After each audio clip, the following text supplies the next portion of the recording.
Hello and welcome to Leviathan News. I'm your host, Sam McCullough. Just me today. But I have become enamored with the new project recently.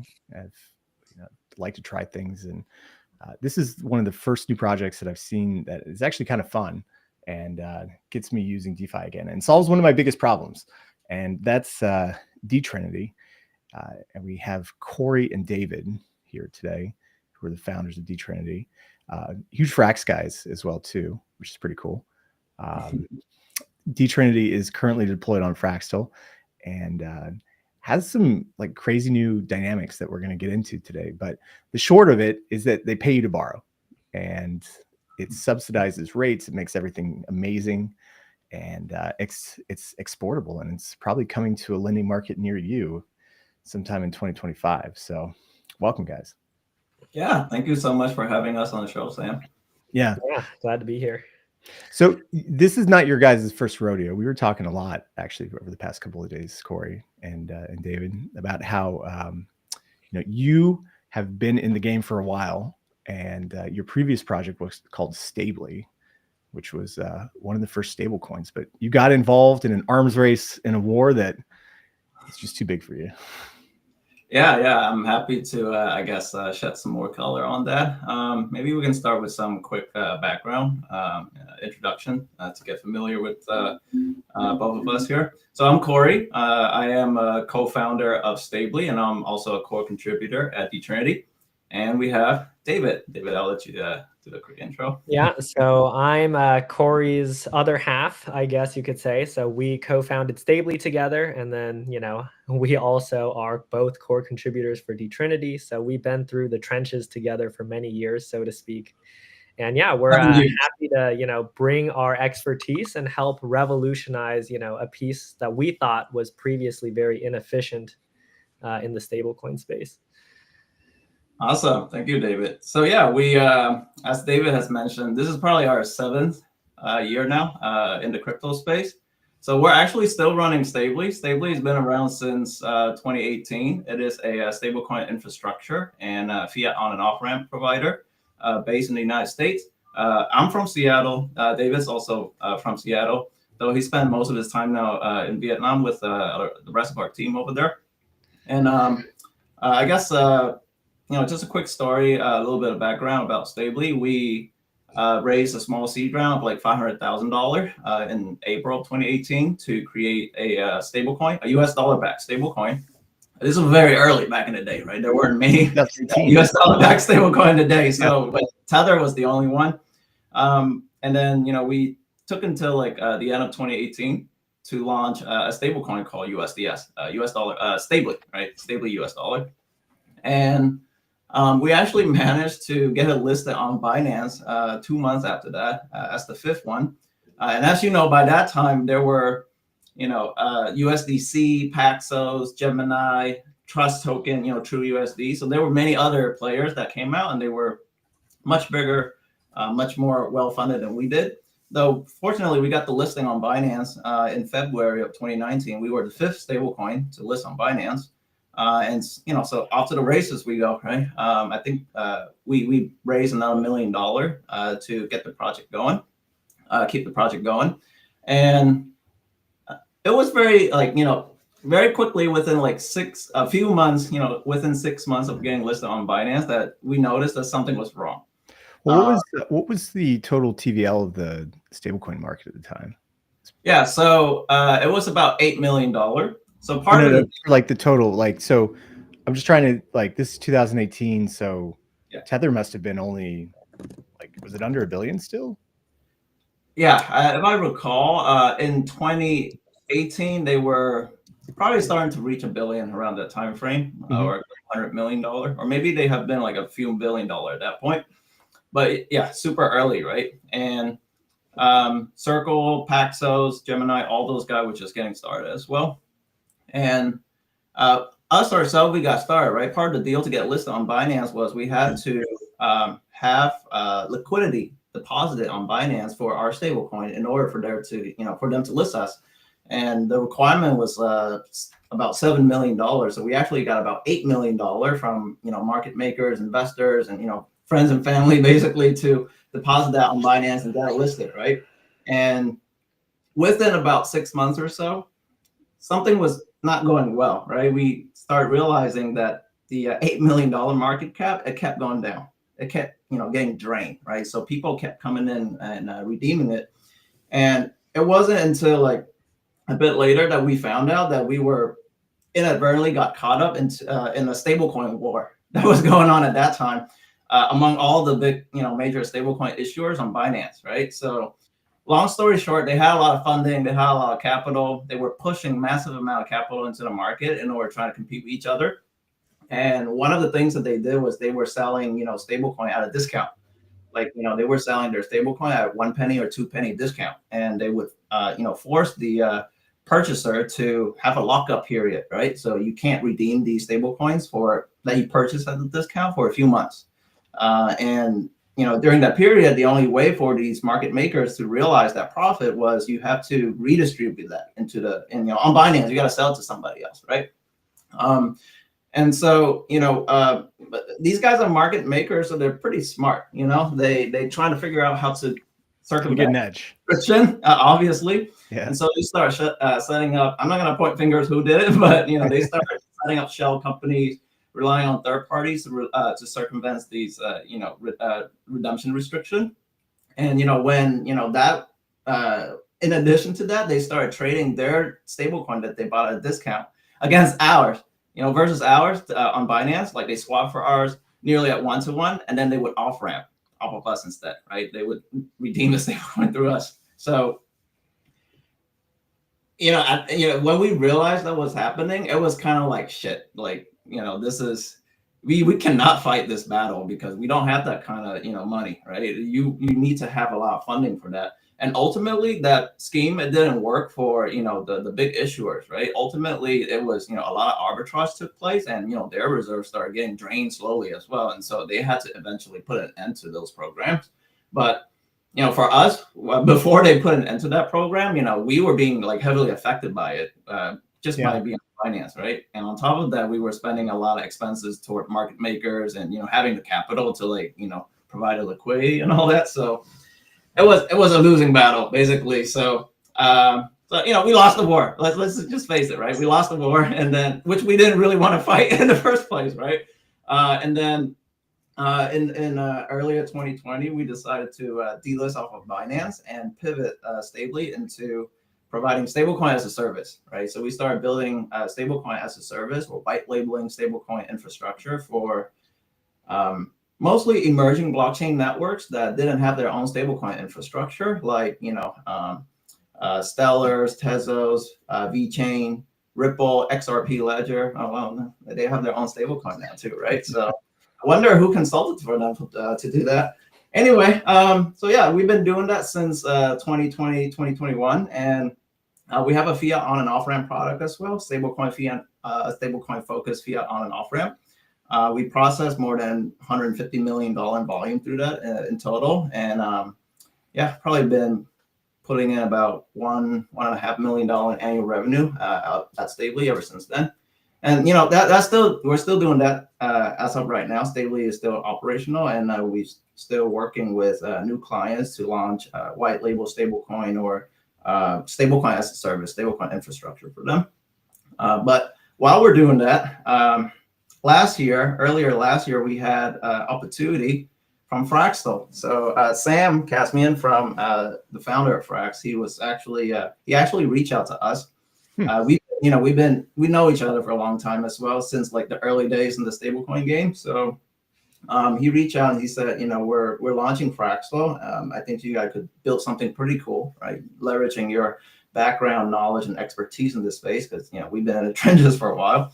And so we taking all the experience that we have had up until that point, we realized that there were a few problems in the stablecoin space that nobody has solved yet, and the borrowing and lending, DeFi lending space as well, and we wanted to solve that problem on Fractal. So that's why we decided to also embark on a DeFi project called Dtrinity earlier last year, around March, April last year. And us as Stably and Stably itself, it is a core contributor to this project, but the project itself is a DeFi project as a decentralized protocol. Once we launch a governance token for it, there will be decentralized governance through the community, right? So it won't be Stably running, operating this project. So just want to make a distinction. But I think it's just crazy that you guys coming up on 10 years now almost, and have kind of watched the market, seen what's happened, launched the token or a stable coin at that back in the time when like these stable coins don't exist. I don't think people like remember. Yeah, I mean, when we got started, I feel like the stablecoin market cap was like less than 100 mil. Like when we first wrote the Stably white paper. When we first wrote the white paper, the total market cap was probably less than 300 mil in total. So I mean, if we go back to like 2019, right? So this ends in 2019. I've zoomed in a bit. When you guys launched in 2018, the total market cap was like 2 billion, and most all of that was Tether, right? So yeah, I mean, from the time when we started development to the time when we launched, I think Tether's market cap 10x or something crazy like that. Yeah, we can just like zoom out a bit. If like we go to like 2020 and then a little bit onward, you can see just like immediately ramps up, and then we get Tether and Circle out of it. But I think the interesting thing is that you guys got to work with all of these on-ramp services, off-ramps, the centralized exchanges, the assets itself, how to custody, working with these different networks, and got to see like such a wide breadth of like design and structure and legal structuring and like everything that you would need to go out and be successful, or at least like build something cool in this with Dtrinity.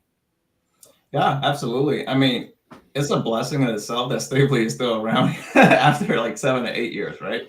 And still making revenue and still pushing and taking all that experience and background into the Dtrinity project has been very fruitful for us, because we're able to see certain things from a certain angle that not a lot of other people can see. But to be more specific, right, one of the things that we identify, right before we started Dtrinity was the fact that a lot of stable coins now are starting to become yield bearing, right? So now the industry is starting to evolve past the vanilla stablecoin stage where there's no reserve income externalization, right? Now you have projects like USDM, Mountain Protocol, MakerDAO, or Sky, right? They have DAI, which you can stake for SDAI, which pays yield. Frax as well. You can stake Frax for SFrax and just pay yield, right? So effectively, stablecoins, a lot of stablecoin could become could be staked to become yield coins, right? Yield-bearing tokens that have stablecoin underlying. And what we realized was most of these tokens were paying yields to the holders, right? Or perhaps even the lenders, right? If you lend these tokens, supply to a lending protocol, they would still appreciate in value, right? So you benefit from that. Well, that is only one side of the equation. That's the supply side, right? Specifically buy side supply, right? Nobody is addressing the demand side of the equation, right? So specifically the borrowers, right? On the other hand, borrowers, when they borrow a stablecoin, obviously they have to pay interest, right?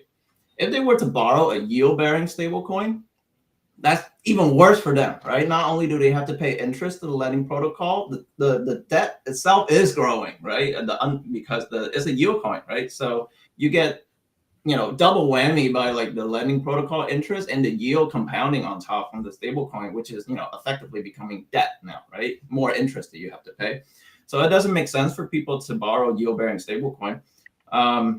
So that yield benefit, that yield externalization benefit, it only, as of right now, is only benefiting one side of the market.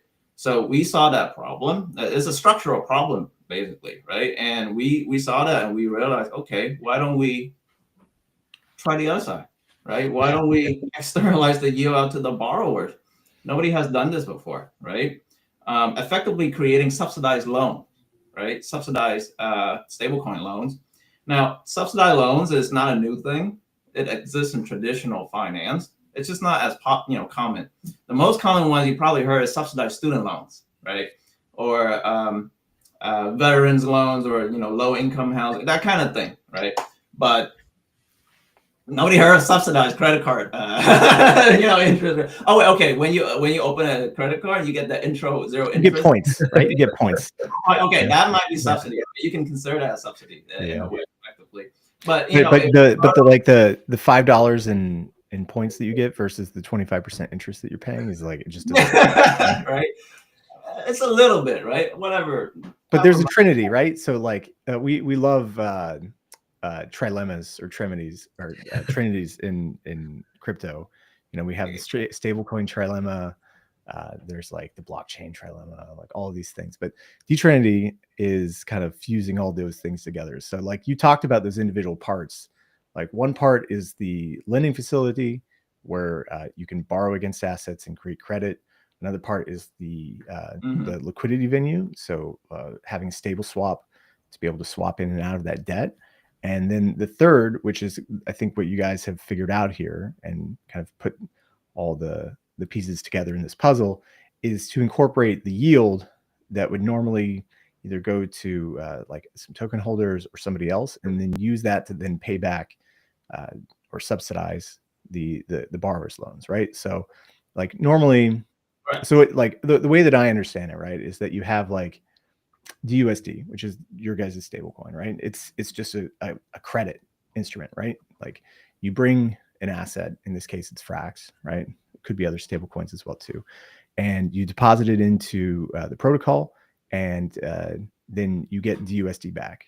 On the back end, you guys are doing some like balance sheet changes that take the deposited collateral, in this case Frax, and then you're either changing it into SFrax or SDI.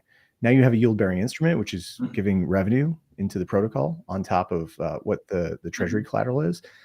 And then you have the two facilities. You have the swap facility, which is your curve pools, and then you have the lending facility, which is the like loan book, right? And people can come and borrow DUSD, right? And then you use the profits from the SFrax, from the SDI, to then pay to the borrowers to subsidize their borrows, so that a couple of things happen. And this is what I think is super cool. Is one, the utilization rate goes super high, right? Because you're subsidizing the borrow.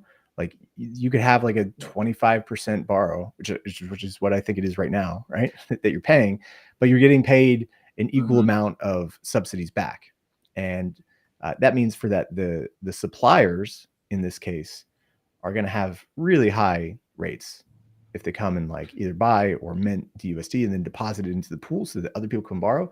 They're going to get paid like these really great rates, right? So if you just want to come and supply some assets into Dtrinity, it has some of the highest yields around. And then if you want to borrow against assets in Dtrinity, it has some of the lowest. And I think that's kind of where the sweet spot is here. Yeah, exactly. I mean, Dtrinity right now is the only probably lending protocol in DeFi where you can find the borrow APY being lower than the supply APY, which is completely unheard of, right? And like you said, the reason we're able to achieve this is because the stable coin of which people are borrowing, it is backed by exogenous reserve, which generates exogenous yields, right? And that yield is what is redirected back into the lending protocol as subsidies or interest rebates for the borrowers, effectively reducing their borrow APYs. And when you reduce the borrow APY, obviously that stimulates demand. And when you're stimulating demand, that leads to increased utilization, which then drives higher supply APY, right? So by giving it to the borrowers, ultimately it will come back to the lenders in the form of higher utilizations and higher supply APY. Right? It's very yin and yang.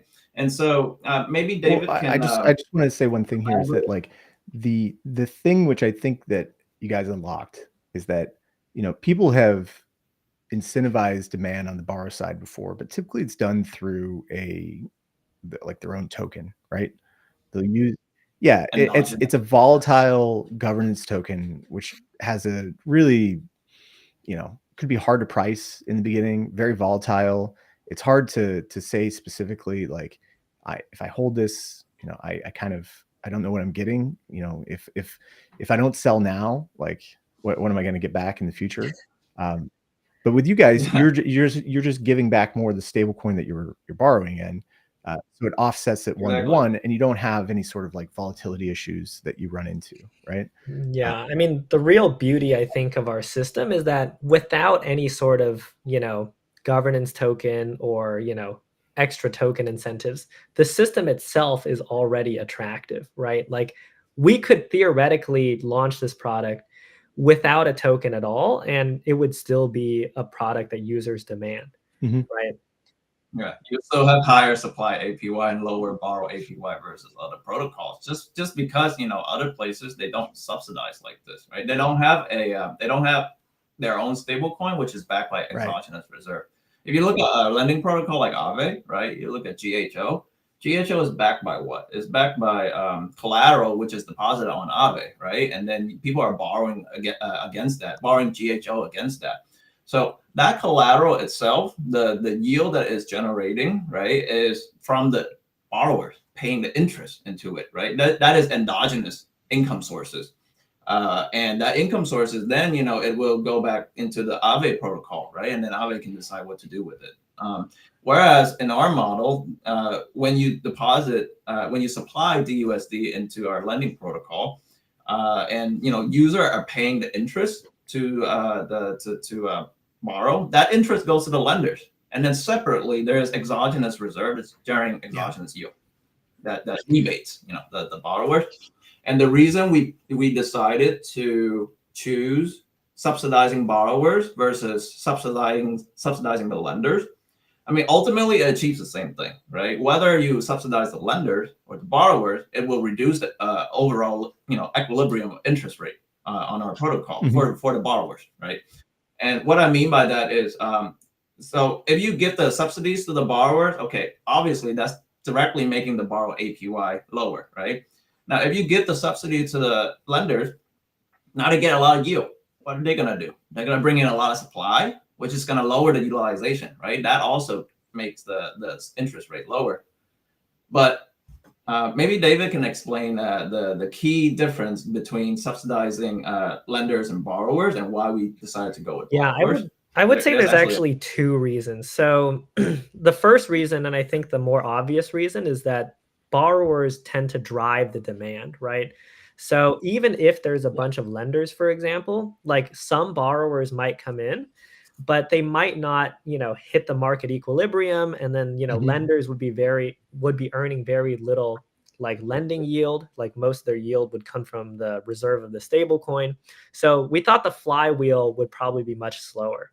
But if we paid borrowers, then all of a sudden you have this very interesting interest rate curve where at low utilizations, borrowers don't only pay a low interest rate, they actually get paid to borrow, right? And this is something that, has been unheard of, right? I mean, in the past, like, maybe, like you mentioned, you can get paid in like a governance token or a utility token or something like that. But you actually get paid like cold hard cash basically to borrow. So, that's a no-brainer, right? And then at higher utilization levels, borrowers are still paying less than the market rate. And now lenders get that crazy lending APY that they were going to get if we subsidize the lenders anyways. So it's a way for us to make the flywheel churn much faster. So that's reason number one. The second reason that we had for incentivizing borrowers is that, like Kory mentioned earlier, like it was one of the use cases that we thought was the most inefficient, right? Like for lenders, nothing stops you from lending a yield-bearing stablecoin, right? Like, sure, there might not be as many people borrowing it, but you can still do it. There's places where you can go today to solve that problem, right? But for borrowers, we've never seen that before. And most of the borrowing TVL in the ecosystem, like whether it's Aave or Compound or whatever, if you do the math, it's mostly USDC and USDT. And those stable coins, like, unless they're given a strong reason from the market, like they're never going to externalize their yields, right?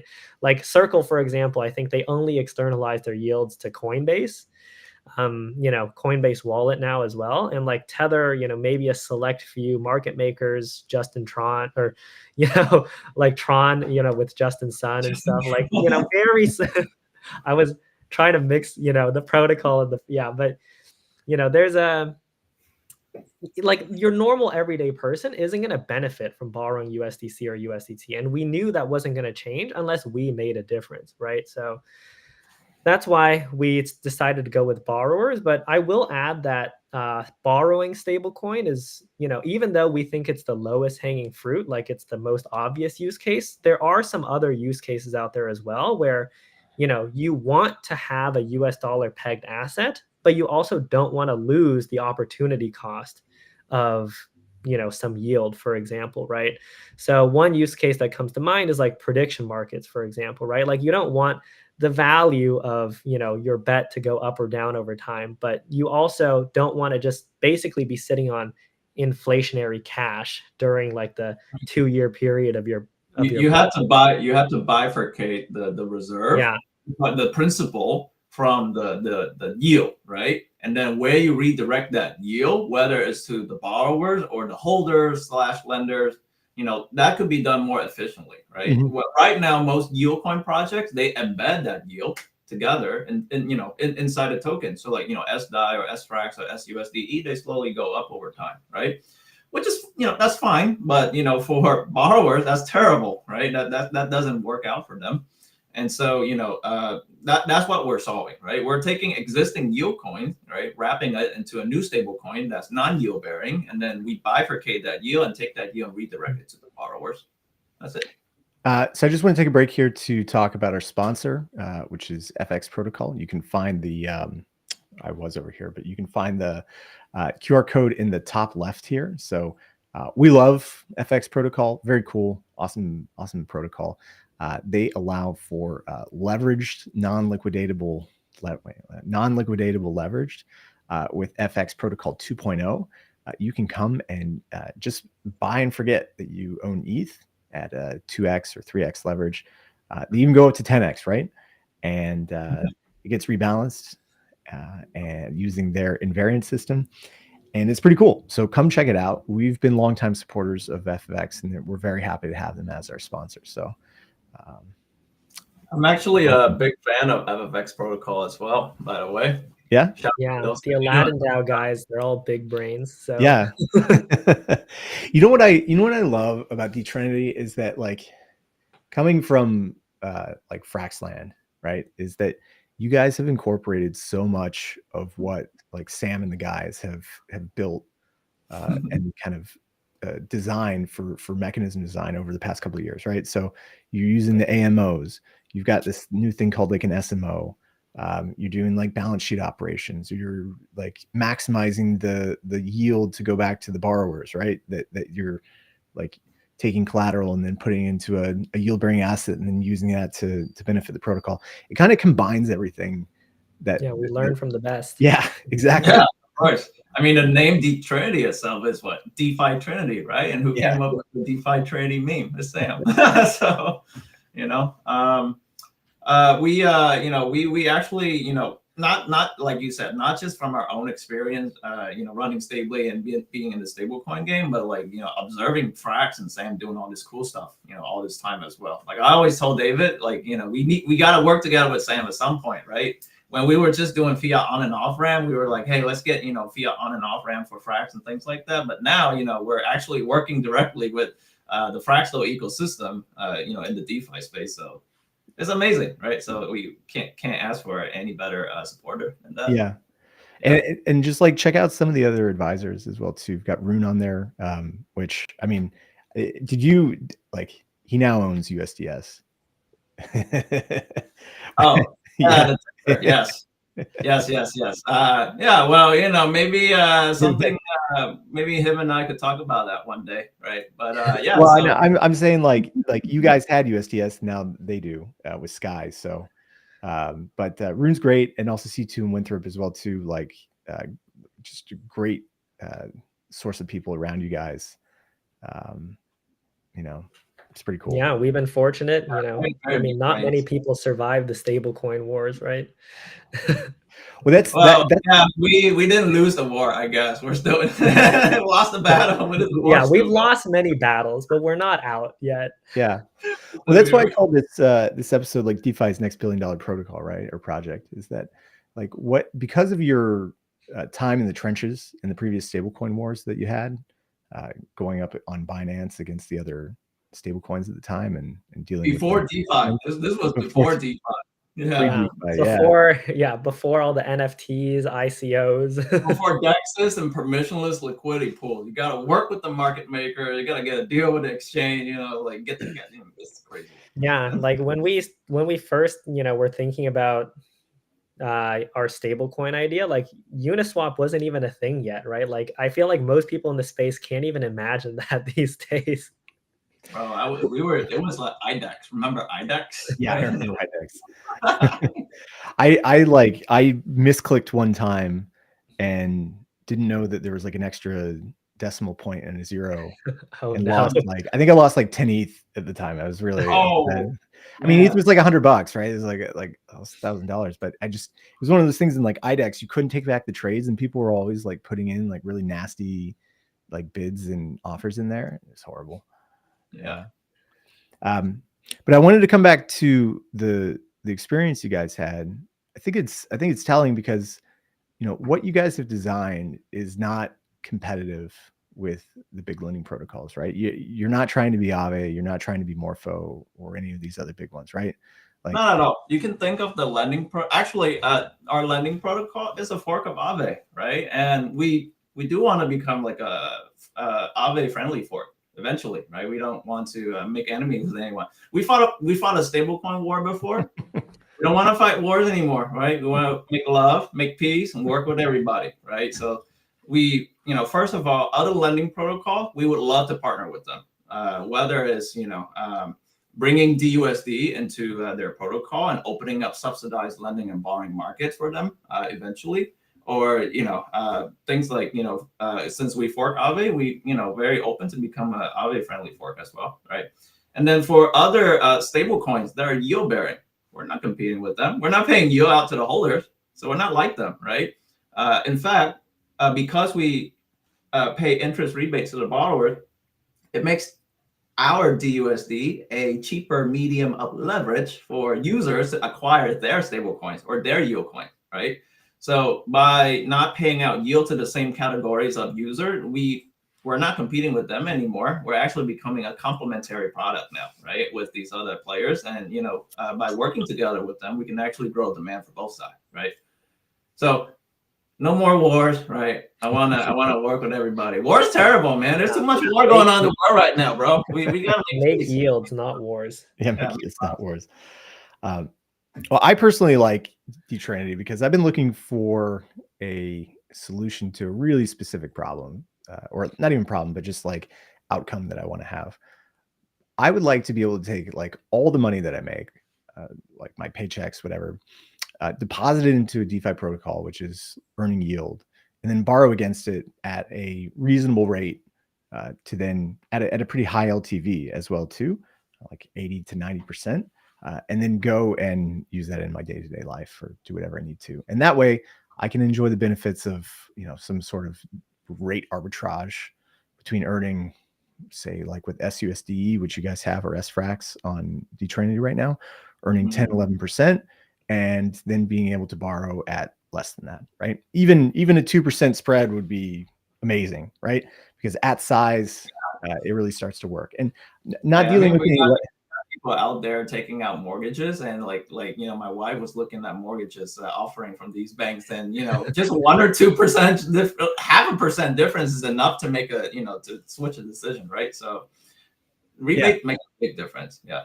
Because you could essentially. What I think I'm going to try to do with Dtrinity is like, when you get paid, just convert all the stable coins, convert it into either SFRAX or SUSD, and then go and deposit it as a collateral type on Dtrinity, borrow out the DUSD, and then swap back to stables and go deposit it back into the bank and use it, pay bills. Yeah. And at the first couple of $1,000, like 2% spread's not that bad, but like if you get up into the millions of dollars, right? Which would be in the future, you could like 2%, 3% a year on that would be incredible, right? And it's really downstream of all the income that you guys make from the DUSD, right? Yeah. Yeah. The other big use case Oh, sorry. Go ahead. I was just going to tack onto that. Like the other big use case I've seen is, you have a lot of like ETH maxis in this space, right? Like they take their paycheck and they just pour it directly into ETH, but they still need to pay for daily expenses, right? So I know many people who they just deposit their ETH onto a lending protocol, only borrow how much they need for that month. And then, this is also a way for them to defer like capital gains taxes and stuff like that as well, if you live in a country that has those. And like previously, this was a strategy like only that the rich could do, right? Like, you needed like some sort of preferred like brokerage account. And then, only then could you borrow against your stocks and, like all that sort of stuff. But with DeFi, anybody can do it now. So, we really look forward to, putting more money into the pockets of everyday people. So I wonder if there's something to be done for an ETH stablecoin that is I've actually thought about this. We can actually, so this is a little bit of alpha, I guess, but we could actually replicate what we did for DUSD with like a DETH, for example, right? So it would be the exact same mechanics, but just ETH denominated, and we could use like LSTs or whatever to be the collateral for that. But David, wasn't this my idea and you shot this idea down once upon a time before? Well, it's not that I think that it's a bad idea. I just think the market for it is that's the question, right? Yeah. All right, David changed his mind. That's all that matters. It's like yin and yang. This is why we work with it. I just don't think we're there yet. But I do think there's a lot of potential. It's a very compelling idea, because if you make this is really good for looping, right? The denominator asset, meaning the medium of borrowing, if it's the same or similar to the asset that you're looping, right? Like if you're looping like stake frax ETH, for example, or easy ETH, then the denominator, the borrowing medium, it should be ETH, some sort of ETH, right? So if we replicate this model with that, and then we take the stake ETH interest, and then we redirect it to the borrowers, right? Then we could replicate the subsidized model with that as well. That is something that we could definitely explore in the near future. And Frax has stake frax ETH, right? Which is on Fraxel, which is a prime candidate for us to facilitate looping with this product. Yeah, Kory, one thing that you told me that really kind of stuck with me is that being on Fraxel, like even though it's smaller compared to Base and Arbitrum, it has like all the tools that any DeFi builder would ever need to come up with anything that they want to do, right? It's got SFrax as like its own yield token. It's got SFrax ETH. It's got LSTs. It's got the bonds. It's got lending, borrowing. Got the AMO liquidity, which is like what we really enjoy. Having the support up on Fraxel. Actually, I want to touch on that a little bit. I don't think a lot of DeFi builders, especially stablecoin builders out there, understand the importance of AMO, right? Algorithmic market operation, which is something that Sam came up with like many years ago, like 3-4 years ago at this point, right? So I'm very surprised that not more stablecoin projects in DeFi have already taken advantage of this mechanism, right? Projects like us, like Frax, or even Inverse Finance, or even MakerDAO, right? MakerDAO has something similar to an AMO. They call it a PSM, PEX Stability Module, right? That enables us to bootstrap liquidity on chain very quickly in order to facilitate growth and trading activities or lending and borrowing activities and things like that, right? So I think new DeFi stablecoin projects that are going to come out in the future, more and more of them will start realizing this benefit, and they will start incorporating that into the design as well. And even vanilla stablecoin like USDC and USDT is only a matter of time. Well, just USDC. USDT probably been doing this low key forever, with the market makers and everything already. So we don't have to, they probably don't have to worry about it. Yeah, balance sheet operations are so powerful, and like we're in like it's decentralized finance, right? And I think that's what Sam figured out is that if you own your own protocol, or a protocol owns its own like collateral and treasury, they're sitting on hundreds of millions of dollars of collateral, do something with it, right? Just like a bank would. There's many options out there to invest assets to earn a yield, or even to create new assets that don't enter circulation but can sit as a token somewhere, right? And I think this is pretty cool. You guys are taking the AMO model. You'll be able to pair like non-circulating DUSD into an LP, and then when somebody comes and buys it, then it comes into circulation, and that's awesome. Comes into circulation, and then we take that asset that they swap into the LP as a part of our reserve for DUSD, right? And obviously, we would only deploy AMO liquidity with certain, with pool with certain asset that we're comfortable with in taking into our the DUSD reserve, right? Can't be deploying AMO liquidity against meme coins, for example, right? That would be that'd be way too risky. So, but yeah, by being able to bootstrap this AMO liquidity, we're able to grow much quicker.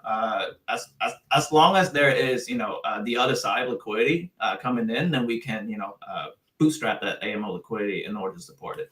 Yeah. And Frax can do the same thing. I mean, Frax and us, we're going to do this on Fraxel, on Curve. They have their own AMO, which they are deploying into our Frax DUSD pool soon. We actually passed a governance proposal from Frax with the Frax project recently.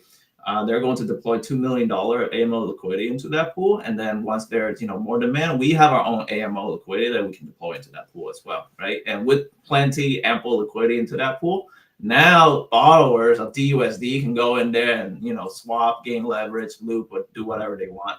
Or when it's time for people to unloop, there's also liquidity in there for them to pay back their debt and things like that, right? Yeah. And this is kind of also how you guys can expand so easily to like other networks, right? That just like you could have the core and Fractal, the token, and whatever points, but you could take DUSD to like ETH or Base or ARB or literally anywhere, because all you need to be able to do is like find another stablecoin issuer or somebody who has a lot of stablecoins who wants to pair with DUSD, and you guys can do that. You can just mint like non-circulating DUSD, pair it against their token, and then it can function in the same way that exactly.